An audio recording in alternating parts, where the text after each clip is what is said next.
Goldilocks and the Three Bears. Once upon a time, in a lovely forest, there was a cozy little house where three bears lived together.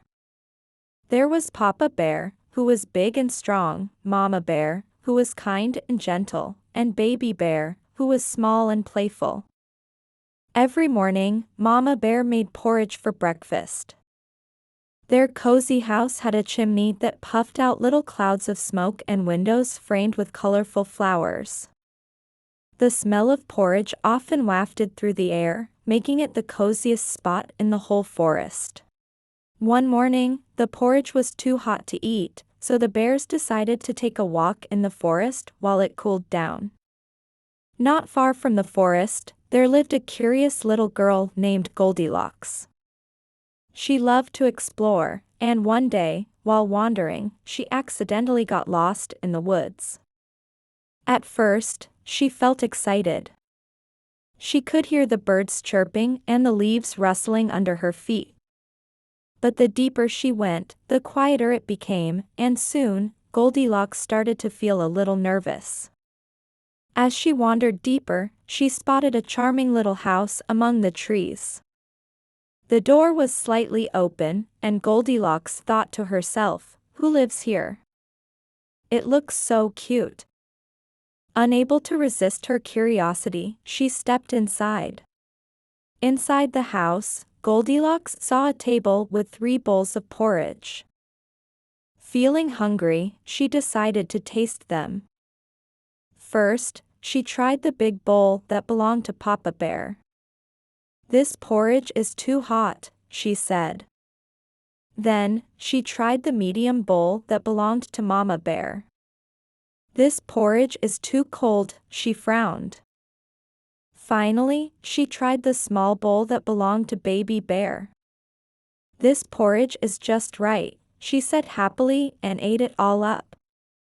After eating, Goldilocks noticed 3 chairs near the table. She decided to sit down and rest for a while. First, she sat in Papa Bear's big chair. "This chair is too hard," she complained. Then, she sat in Mama Bear's medium chair. "This chair is too soft," she said.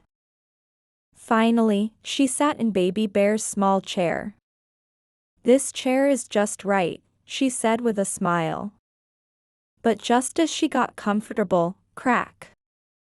The chair broke into pieces. "Oh no!" Goldilocks gasped. Feeling tired after eating porridge and breaking the chair, Goldilocks looked around and saw a staircase leading upstairs. Curious, she climbed up and found a small room with 3 neatly made beds. Goldilocks decided to lie down and rest. First, she tried Papa Bear's big bed. "This bed is too hard," she said. Then, she tried Mama Bear's medium bed. "This bed is too soft," she sighed. Finally, she lay down on Baby Bear's small bed. "This bed is just right," she said, and in no time, she fell fast asleep. Meanwhile, the 3 bears returned home. The moment they stepped inside, Papa Bear noticed something was wrong. "Who's been eating my porridge?" he growled. "Who's been eating my porridge?" Mama Bear asked. "Who's been eating my porridge and ate it all up?" Baby Bear cried, his lower lip trembling. "That was my favorite porridge." Then, they looked at their chairs. "Who's been sitting in my chair?" Papa Bear growled. "Who's been sitting in my chair?" Mama Bear asked. "Who's been sitting in my chair and broke it?" Baby Bear squeaked. He looked at the broken pieces on the floor with wide, teary eyes. "That was my special chair." The bears hurried upstairs to check their beds. "Who's been sleeping in my bed?" Papa Bear growled. "Who's been sleeping in my bed?" Mama Bear asked. "Who's been sleeping in my bed and is still here?" Baby Bear shouted. The three bears stared at Goldilocks, who was still fast asleep on Baby Bear's bed. Baby Bear's voice woke Goldilocks up. When she saw the three bears staring at her, she screamed, jumped out of bed, and ran out of the house as fast as her legs could carry her. The bears looked at each other and laughed. Mama Bear said, "Maybe next time, we should lock the door before going out."